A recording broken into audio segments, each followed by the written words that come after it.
a religião, a igreja tinha muita força ainda, essas imagens, né? Vai aparecer a figura do diabo, olha aqui do lado direito aqui, ó. Sem um reconhecer o outro, em cuja fonte gravara o nome diabo, o mundo se esvaziara.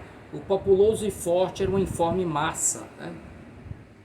Então esses quadros apocalípticos, tudo aquilo que a igreja colocava como identificado, associado ao diabo, né?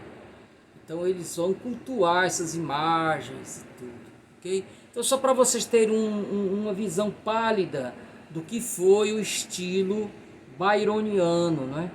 Presença constante da morte, essas figuras, essas imagens aí desconcertantes, ok?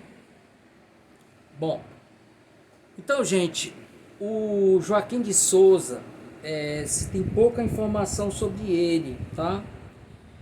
Ele suicidou-se muito jovem, né, com 21 anos de idade, pulou de uma barca na Baía da Guanabara, né?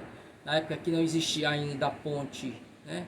Aquela ponte Rio-Niterói, né? Tudo era feito através de barcos. Então ele pula de uma barca na Baía de Guanabara. Então nasceu em 1855 em Fortaleza, né? Suicidou-se em 1876 no Rio de Janeiro, pulando de uma barca. Tinha apenas 21 anos de idade. Trabalhou como tipógrafo. Então, foram publicados na época existiam esses dois jornais, pessoal, a Brisa e o jornal Mocidade, né? Então esses dois jornais, eles reuniram muitas obras de autores desse período. Então foi ali que ele foi publicando, né, nesses jornais. Sobre ele afirmou em carta Rodolpiano Padilha, jornalista de Baturité: era um moço de ideias livres, bebidas, certamente nessa fonte de arrobos de Byron em Azevedo, e que os moços do século se comprazem a mergulhar a mente. Quer dizer, ele era um boêmio, né, típico dessa segunda geração. Em 2003, Santos de Azevedo publicou o opúsculo Joaquim de Souza, o Byron da Canária, ou Castro Alves cearense. Eu não tenho esse material. Assim que a gente puder voltar novamente, né, ao livre trânsito, eu vou atrás desse material, né? Nem que eu tenha que bater lá na porta do Santos. Então, gente, aqui, esse que nós vamos ler a íntegra e depois eu tenho os comentários, tá bom? À luz de uma estearina, essas palavras serão explicadas. Não me chores, por Deus, o meu destino rojou-me a pira ardente dos prazeres, né? Pira, vocês sabem, é um local onde se acende o fogo, né? Faltou a palavra aqui, gente, né? Um forno, espécie de não é bem um forno, é uma tocha, mais ou menos isso, né? Não me chores, por Deus, o meu destino rojou-me a pira ardente dos prazeres. Preciso do satânico divino. Tá vendo aí? Onde é que está aparecendo a história do satânico? Então essa figura que foi banida, não é, pela igreja, não é? Tornou-se inimigo das almas, você vai ser cultuado. Mas não o satânico Deus do mal, né? É o Satã visto nesse aspecto do humano. Nós temos algo de satânico e algo de divino. Então nós somos obrigados a calar sempre o aspecto satânico. E o romântico vai ousar, né, cultuar também esse lado, tá? No sentido de que é um complemento do humano. Desses devassos beijos das mulheres, eu sei que vou morrer. Lufada fria desnudou meu vergel de mocidade. Queima-me o sangue, a febre na ardentia, em ondas de fugaz lubricidade. Então, aqueles colocando-se exatamente naquele cenário, né, da boemia e também da melancolia, da falta de esperança. As reticências não são gratuitas, pessoal, né? Principalmente nessas chamadas escolas espiritualistas, né? Vocês sabem que basicamente as escolas literárias se dividem em dois grandes grupos, né? As que estão mais ligadas ao espírito e as que estão mais ligadas ao terreno. Então, romantismo e realismo, que a gente costuma ver como uma escola que se segue a outra, na verdade são representações de um pêndulo que vai se repetir desde que o homem é homem, né? Então o simbolismo vai estar do lado aqui do romantismo, né?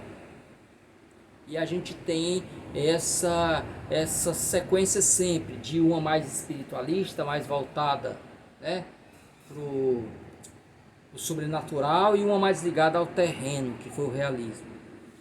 Qual vulto temeroso que perpassa entre as névoas de escura cerração, sozinho, aos ombros nus aconchego a capa e mergulho na longa escuridão.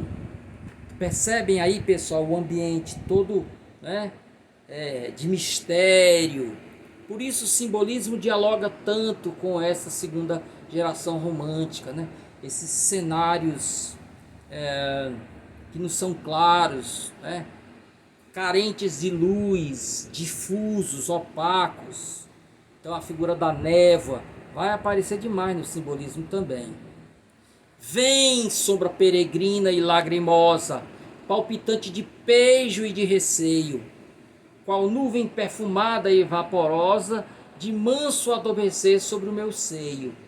Ó, vem, ninguém te escuta, a lua dorme no seu leito de arcanjo e prostituta. Em longos beijos, Marion Delorme, uma personagem, viu, gente? A gente vai ver mais na frente. Pousemos no prazer a taça enxuta. Então isso seria, pessoal, ao olhar religioso, não é uma blasfêmia. Ele está chamando esses espíritos maus, não é? Essa sombra peregrina e lagrimosa. Olha, a brisa repousa no arvoredo, o céu é todo crepe, nem um círio, quer dizer, nem uma vela, né? Esse resto de vida que nos resta, gastemos na taça do delírio. Eu querendo Duarte, essa grinalda, acho um gozo satânico em perdeste.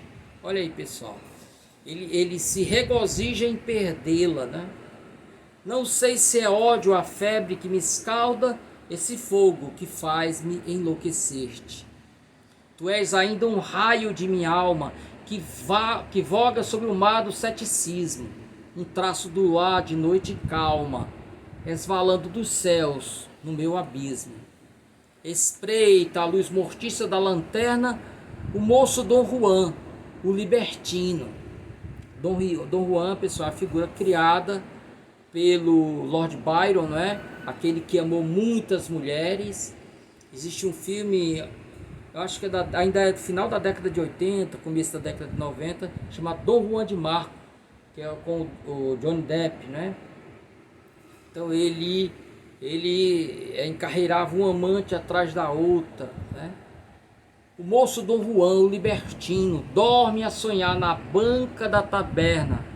Deixai condenado destino, o condenado destino.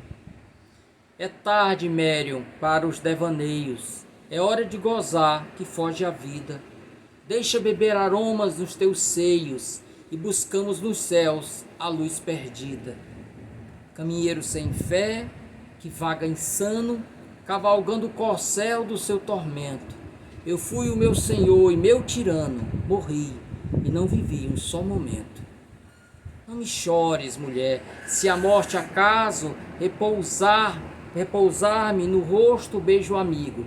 Como é que ele está falando que a morte vem se ele disse um pouco antes que havia morrido?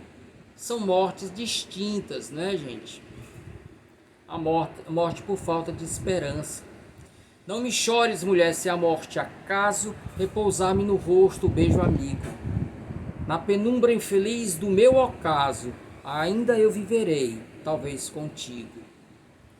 Isso era muito próprio, pessoal, já no pré-romantismo. Essa morte sem ser morte, é uma morte que continua, mesmo depois de ido ao túmulo, né? Uma nova vida ressurge. Então ele vai encontrar a amada depois, né?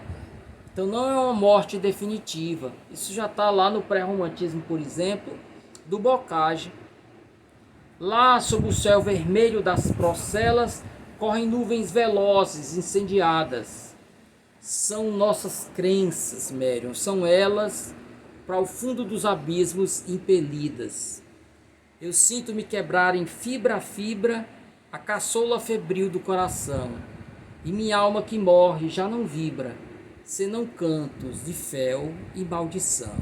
Oh, morramos, sejamos assassinos, o peito que gemeu de dor estala. Em nossa tumba o corvo dos destinos ri-se, gargalha, tripudia e fala. O corvo, pessoal, é um dos animais ligados, atrelados ao grotesco, né? Existe um bestiário, existe um conjunto de animais ligados ao grotesco. De novo voltando ao Bocage. Por que é que se diz que Bocage foi mais pré-romântico do que propriamente Arcade? É que quando ele escreve ele escreve os seus sonetos Arcades, pessoal, em vez dele preferir o roxinol, né, a borboleta, a cotovia, que são os animais que apareciam, né, nos poemas Arcades, ele vai fazer referência ao corvo, ao mocho. O mocho é uma espécie de coruja, né?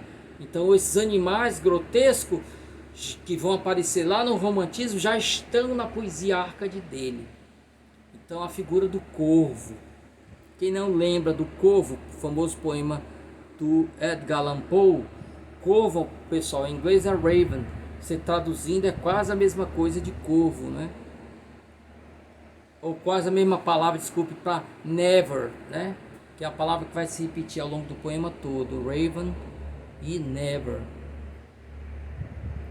Então eu peguei agora, pessoal, peça por peça para a gente ir comentando, tá?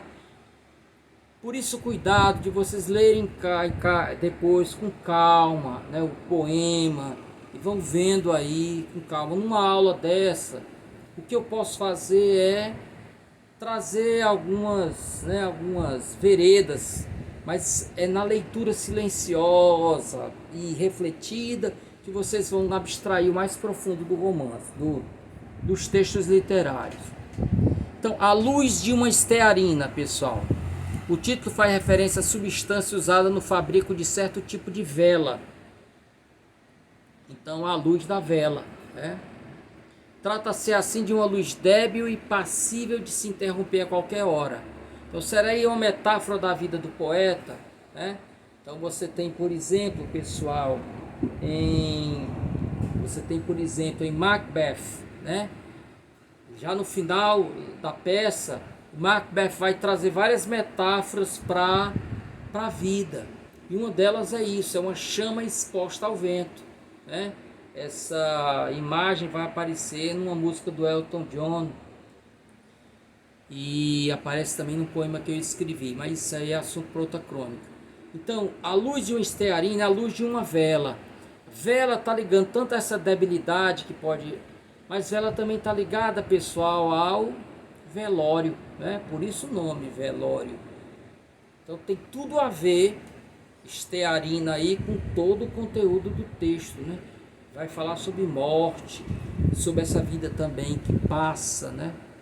Muito rapidamente, como uma vela pode se apagar a qualquer momento. Ok? Pode ir interrompendo a hora que quiserem, viu, pessoal? Tá bom? Não se reprima. Deixa eu só molhar aqui a garganta.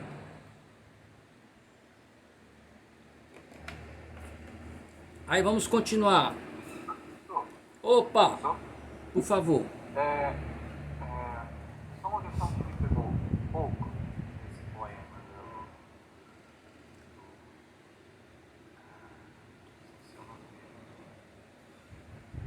do Joaquim, né?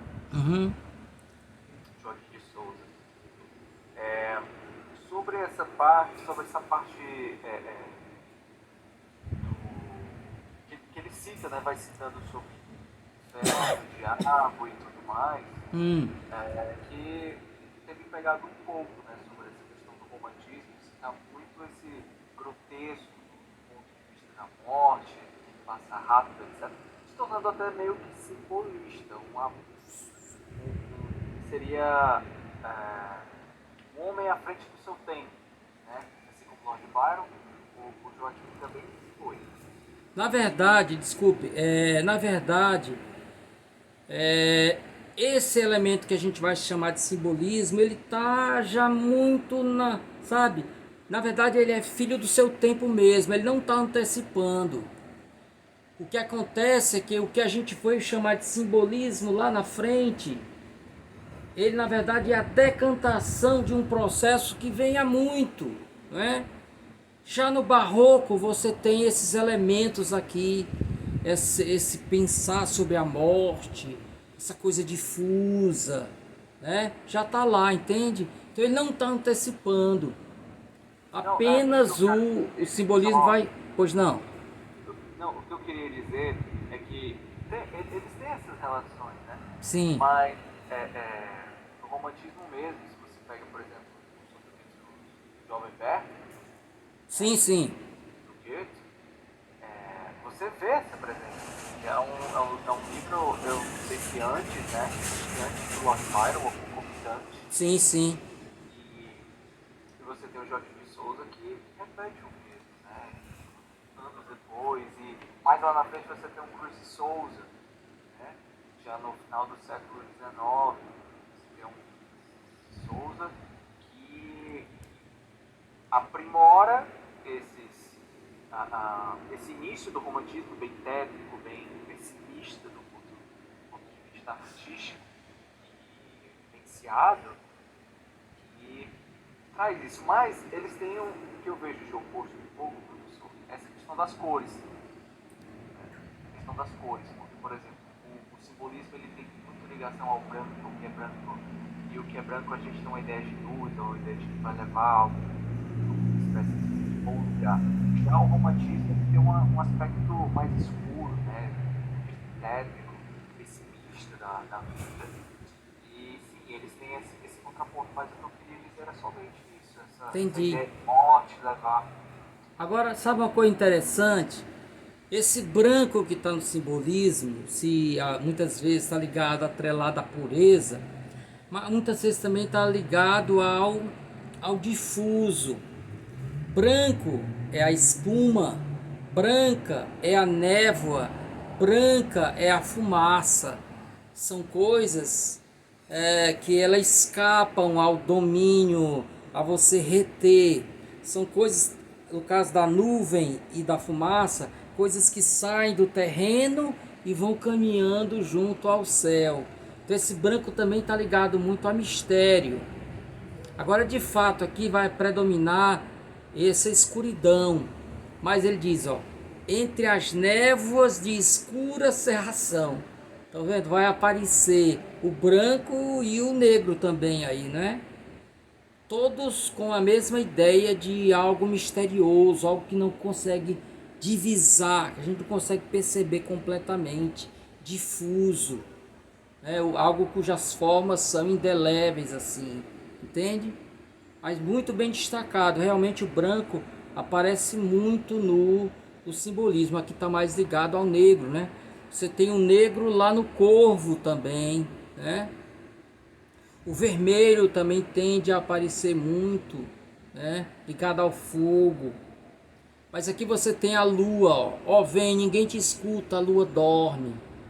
Então seria muito interessante um passeio pelo aspecto cromático do texto, onde você levanta uma questão muito interessante. Mas nós vamos chegar lá, cada um desses pontos vai ser, eu fui fazendo comentários pontuais e a gente vai retomar o que você está trazendo, tá bom? Tá certo. Também tem uma breve referência também de aspecto romantista. O Eurico Presbítero, né, do Fulano. Eu esqueci de falar do Jovem Werther que você mencionou. O Jovem Werther, o Sofrimento do Jovem Werther é uma obra pré-romântica, aliás, uma obra que vai dar aso, não é, a surgimento. Esse livro foi proibido em alguns países porque ele gerou uma onda de suicídios, né? Sem temer antecipar a história, né? Porque ele é um livro bastante antigo. Conta a história de um rapaz chamado Werther, que através de cartas para um amigo, ele vai falando de uma jovem que ele conheceu. Carlota, se eu não me engano, né? E aí ele se apaixona, vai se apaixonando por ela, só que um dia descobre que ela conta para ele que está aguardando o noivo está em outro país e virá um dia para se casar com ela. Então mesmo sabendo disso, ele alimenta uma esperança de que os dois fiquem juntos. Só que um dia o cara chega e se casa de fato com ela. Ele não resiste e a última carta não é ele que envia, é um vizinho que envia a carta para o amigo contando que ele se matou. Então ele se mata porque não suporta viver longe da sua amada. Então isso, por incrível que pareça, gerou, pessoal, uma onda de suicídios, né? Suicídios. Em geral, essas correntes espiritualistas, elas estão muito atreladas a final de século. Na passagem de um século para outro, há uma tendência a esses discursos, né, milenaristas e tudo. Então há uma tendência à desilusão, à desesperança, né? São passagens de ciclos, acontece muito. Nós não estamos falando aqui no Brasil, de uma estética de final de século, porque começa em 1836, mas não esqueça que o nosso romantismo é filho do romantismo europeu, não é? E aí sim você tem a passagem, a virada de século. Então, gente, o satanismo aparece no texto de diversas formas. Ele, como o diabo, foi destinado à pira dos prazeres, né? Então, no verso 2 você diz: rojou-me a pira ardente dos prazeres, né? Então o diabo também, segundo uma leitura torta da Bíblia, ele teria se rebelado contra Deus e Deus o expulso, teria sido expulso do céu com um terço dos anjos, né? Então o diabo foi obrigado a se afastar do etéreo e ele fica ligado ao terreno, né? A presença das expressões satânico-divino, gozo satânico vão aparecer. O uso de várias expressões que compõem um ambiente soturno e marcado pela devassidão, né? De novo a gente lembra Noite na Taverna, né? Noite na Taverna, do Álvares de Azevedo, é exatamente essa ideia. As duas palavras não estão ali gratuitas, né? Noite, né? A escuridão. E taverna, esse local lá das bebidas, né? Inclusive era lá que a tuberculose se espalhava facilmente. Um deles contraindo a doença, rapidamente passava para os outros, né? Muitos bebiam na mesma taça e ficavam naqueles locais ali sem ar, sem renovação de ar, né? Então palavras como névoas de escura cerração, longa escuridão compõem esse ambiente soturno, né? Sorumbático, ok? Sorumbático, pessoal, dentro dela tem a palavra umbra lá, que tem a ver com sombra, né? A referência a seres estranhos, né? Tem momentos que você não sabe se ele está falando de si mesmo ou do diabo, né? Palavras como vulto temeroso. Quem seria esse vulto temeroso? Qual vulto temeroso que perpassa entre as névoas de escura cerração? Que vulto temeroso é esse? Seria a morte, né? A morte é indesejada das gentes. Sombra peregrina e lagrimosa, né? Sombra peregrina e lagrimosa, é muito interessante. Sombra, pessoal, né? A sombra não é mais o corpo, não é? E peregrina porque não tem descanso, não encontra descanso. Lagrimosa, sempre triste. São três palavras que estão ligadas à errância, né? Quando o Lukács vai falar sobre o romance, em contraste com a epopeia, né? O livro dele chamado Teoria do Romance, ele descreve que o personagem do romance é essa figura marcada pela errância, né? É o herói problemático, que não sabe o seu destino. O herói do romance, da epopeia, Ele sabia o que tinha que fazer, os próprios deuses falavam para ele o que tinha que fazer. Se ele tivesse que matar 100 crianças jogando para cima e aparando na espada, ele o faria sem nenhum remorso, né? Ele está cumprindo a missão que o próprio Deus passou para ele. Só que agora a época é de céu plúmbio, é de um céu tomado pelo chumbo. Já não há mais comunicação, né? Então essa ideia da figura errante, né?